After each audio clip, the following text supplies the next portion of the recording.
Hello and welcome to the wet and windy town of Knockananna in County Wicklow. So I'm here to see the grave of another member of Michael Collins' squad. But the village itself is actually fairly nice, so it's tiny. So I'll do a quick walk through. I'll try and fix the audio on this because I know it's very windy, so if the audio is kind of crap, I'll have to fix that at home. But just if you hear any voices cutting out or the wind picking up, I'll stop saying as well. It's because of the wind. The microphone, I forgot the microphone as well. But anyway, this is just a little information sign for Knockananna. It's saying that there's a trail loop that's only 2 hours walking. So you go from Loch Anna down to Ballinasloe, Loch Naquilla, and then Ballamorroe graveyard.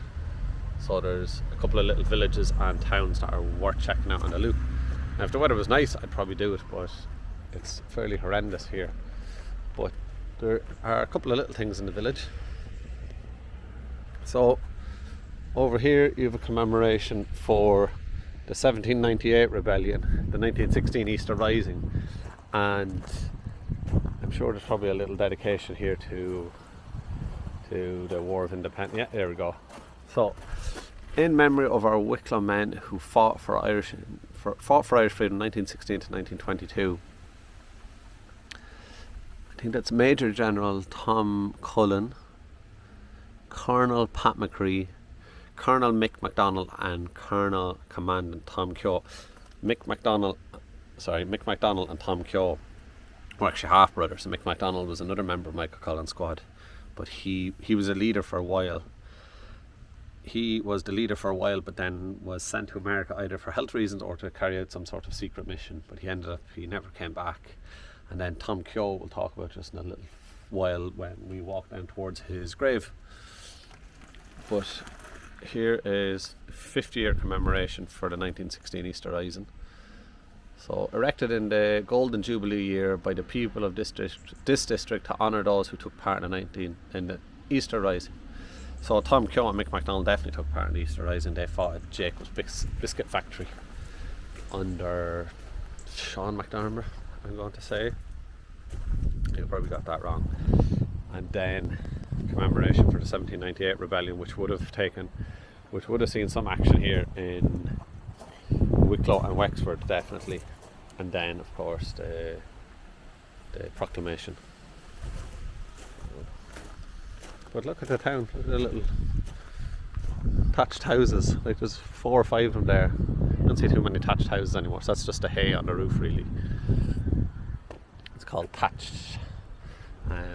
Don't see that much anymore, so they look like they're old houses and they're just updated. And then you have something that you don't see too often anymore, or like that are not well kept, but the little religious like park. So all across Ireland there's statues of the Virgin Mary or Jesus or sometimes Joseph if he's lucky enough. This one's very well maintained. So I saw they have lots of tidy town plaques here, so I'm assuming there's some local people taking care of the place. And that's obviously that's probably the local team flag or the Wicklow colour flag. I'm not too sure the Wicklow colours. Could be the Wicklow colours. So there's the Knockananna Loop Walk, Ballamoreo graveyard.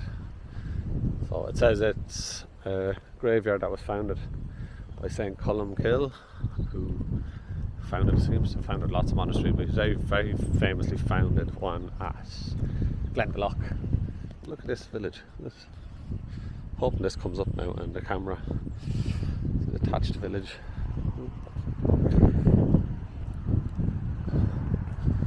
That's probably just an old abandoned pub. Jacob's, it looks like, but it looks like it hasn't been open in a couple of years. And then O'Keefe's looks like it's fairly open. It could be a busy old spot. An old phone box, not in use obviously. I'm actually raging about the weather because the loop, it's only 2 hours. I'm lazy, I don't really like walking too much, but I could have definitely done 2 hour walk, but as you can see, it was pouring down a few minutes ago, so I kind of got lucky. I had to pull in for a little bit. It was on the phone, and then it kind of died off, but it's coming back. So I'll try and get down here and see what we can see.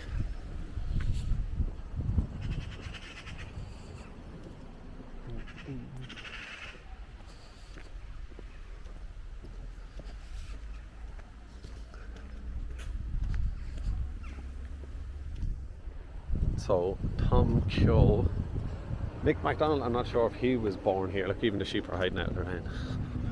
There's one under there under the tree. But Kehoe's Forge, so he was definitely from, so there's Kehoe's Forge. That's how he spelled his name. So there's two ways that his name kind of comes up. The oh, there we go. This is even better. So this place is definitely, so the birthplace of Colonel Mick MacDonald and Colonel Commandant Tom Kehoe. So we'll go for an exploration and see what we can find. But yeah, Mick MacDonald and Tom Kehoe were half brothers because Mick MacDonald's mother and father, his father died when he was young, and his mother remarried and then had Tom Kehoe. So there's a couple of years age gap. I'm not exactly sure what the age gap was, but Mick MacDonald moved up to Dublin, and then Tom Kehoe followed in 1915. And on the encouragement of his older brother, he joined the Irish Volunteers, and both of them fought in the 1916 Easter Rising at Jacob's Biscuit Factory. And they both surrendered when the garrison surrendered at the end, and spent some time in internment. And then upon their release, they came out and rejoined the Volunteers, or the growing IRA in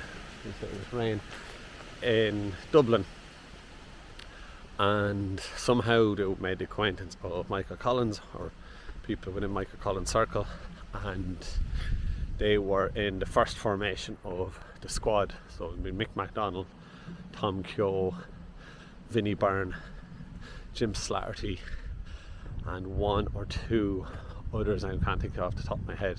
I'll have them in other videos. I don't know if I'll find this house now before I get drowned.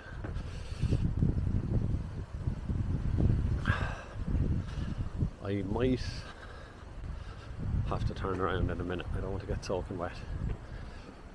But yeah, they joined the squad and would have been involved in some of the first attacks by the squad. So that includes Patrick Smith. Other famous ones would have been the execution of Alan Bell, the Customs House burning, and he was definitely a gunman. Tom Kehoe was definitely a gunman during Bloody Sunday on Lower Mount Street.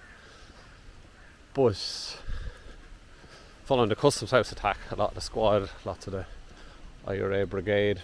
Oh, I might have to jump in the car, check now. All I'm seeing is sheep here at the minute. They're all running away. They don't want to be out in the rain either. I'll just have to check something here.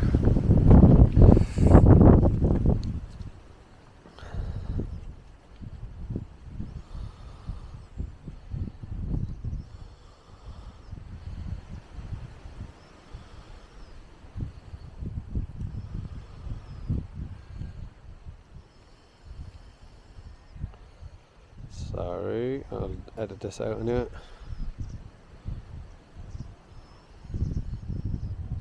Oh,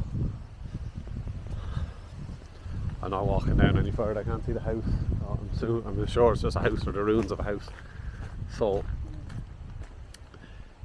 yeah, so his brother anyway, Mick MacDonald, he was sent abroad. He was sent to America during the middle of the War of Independence, and Paddy Daly took over the leader of the squad. And while he was not leader, Tom Kehoe would have been leader of the squad. So once the Civil War started, or the treaty negotiations were finished, almost all the squad joined the National Army. I think all of them did actually. And Tom Kehoe became a colonel, and he was injured in an accident in Limerick, in a car accident, when Michael Collins was killed. And then a couple of weeks or a couple of months after, I'm not sure on the exact date. So no, he died in 1923. So a couple of months after, the members of the squad were travelling from Cork, somewhere around Cork, in Macroom, I think, and they came across a landmine or a booby trap mine, which exploded and ended up killing Tom Kehoe. So he died in the Civil War. He was only 23 years old. He was 17 in the 1916 Easter Rising, and then he lost his life. His body was brought back, from what I was reading, was brought back on the Helga. So the gunboat that was used during 1916 Easter Rising actually fired on the rebels. He was brought back by that because that had been given to the British, or given by the British to the Irish Free State. And he was brought back to Dublin from Cork, and then brought back to Knockananna, which was a bit different from a lot of other men who would have died fighting during the Civil War and stuff. He wasn't buried in Glasnevin or anything. He was buried back in his home village. Let's have a go down, spin around now again so you see this little village. Lovely. The rain stopped again, thank God. But birthplace, I'm not sure if there's nothing down there. Maybe just an empty house.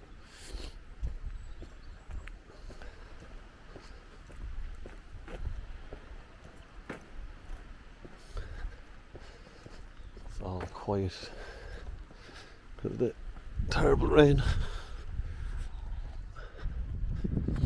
There's a lovely smell of turf burning. Big old farmland.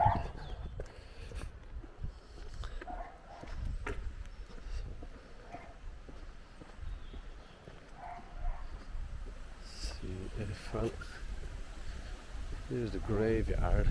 Assuming I'm getting closer to it.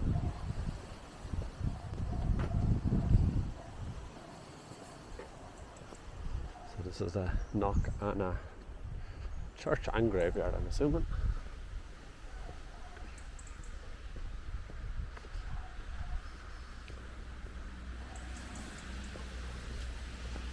Reverend Patrick Boylan.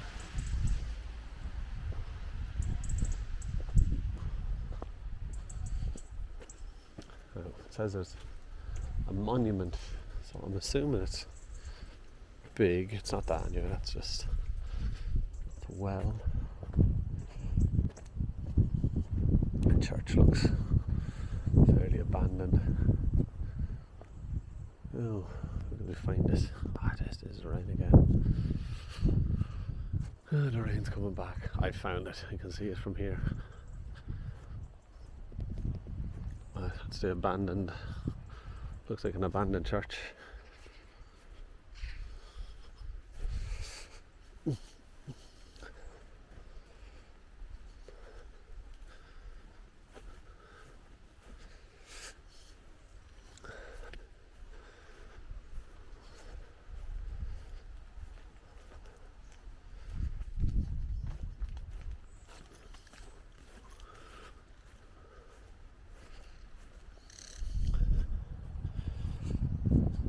Graves there from 1833, so it's an old.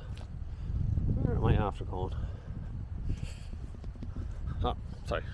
Just as I turn it around, you can see it. So here is the grave of Colonel Tom Kehoe. Come over now, get a little closer to that.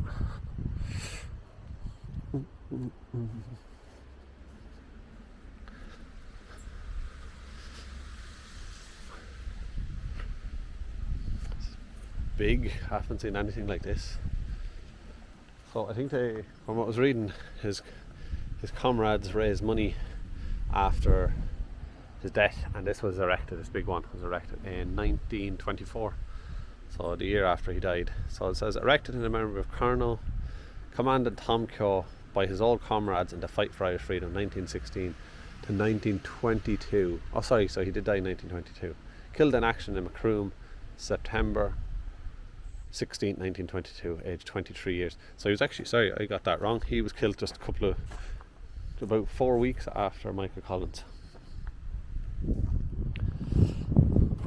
Oh, for a tongue to utter the words that should be said, of his worth that silver living, that is cold and Jasper dead. John Boyle O'Reilly.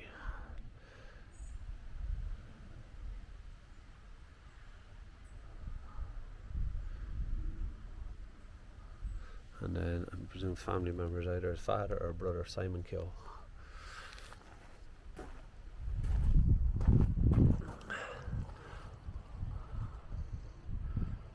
In fond remembrance of my old pal and true comrade, Colonel Commandant Tom Kehoe, who gave his life for Ireland 1607 to 1923.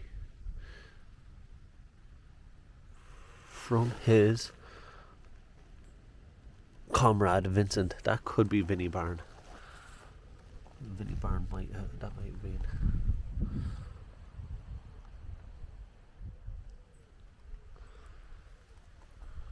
I'll hold it in case anyone's reading that on the screen.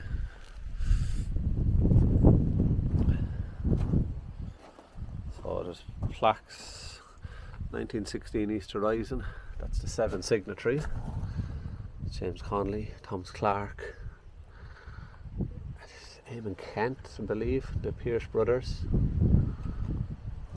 That's what it looks like anyway, could be wrong. 1867, another Irish rebellion. That would have been, would have been the reason for the military road. I can't remember his name now off the top of my head. He ended up being in Australia. 1798 rebellion, of course.